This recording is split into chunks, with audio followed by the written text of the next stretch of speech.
enfin le 2 février. Ici, il est temps de te célébrer. Ouais, rencontre d'un jour, mon amant de toujours. Je voudrais vivre ça pour toujours. Je veux me réveiller à tes côtés et penser à te regarder rêver. Te faire rigoler, ma bien-aimée, à n'en plus respirer, sans s'arrêter. Profiter, s'amuser, s'enchanter du bonheur que m'offre ta chaleur, si douce et réconfortante, tuant tout sentiment d'euphorie dans mon cœur. Notre relation n'obtempère pas le manque, non. La profusion de ce pays m'a englouti, et je ne voudrais jamais en sortir. Venir à ta rencontre et t'emmener, ici ou là-bas, non loin de là, mais partout dans nos têtes. Être avec toi, juste toi et nos délires, tous nos plaisirs. Te kidnapper au bout du monde comme un beau parleur et te crier mon extase à coups de parleur. Te prendre par la main et courir. Être à bout de souffle. Soutenir ce sourire et avoir mal aux zygomatiques. Ne plus pouvoir s'empêcher et vivre. Sans limite, sans mal, juste avec la lumière du soleil dans ton regard. Se retrouver sur un toit, dans un champ, sur un banc, dans un hangar.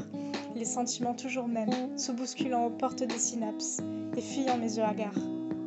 Je sens tes doigts, ta peau douce, puis ce frisson parcourant d'abord l'extrémité frêle de mes doigts avant de parcourir mon entière et débile échine. C'est un peu comme un rêve lucide, un fantasme réalisé mais grandissant toujours. Je l'imagine, le pense et le vis, mais pas complètement. Tu sais créer ce manque, cette frustration douce et puissante. Sa pulsion, je la sens dans tes battements, ta respiration, tout autant dans la base de la musique, je l'entends comme un écho dans mon esprit infini. Infini. Ouais, c'est ça, l'infini. Tu le représentes. Comme le trop-plein de vécu dans une façade sans fissure. On dit qu'il ne faut pas juger un livre à sa couverture. Je pense qu'il faut le lire, moi, mais pas jusque-là. La fin, la 4e de couverture, non.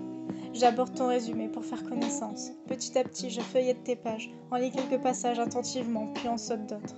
Toi-même me dévoile ton essence par tes mots échappés lors du verre de trop, ou simplement par conscience que le mien est trop vide. Tu représentes ce mystère destiné irrésolu mais inlassable. Comme une drogue douce où la perte n'est qu'inconcevable. On dit aussi qu'on se reconnaît dans un livre. Mais tu n'es pas un livre. Cela dit, oui, je me vois en toi plus que quiconque. Tu agis comme je pense et ne fais pas, tu me complètes. On se complète.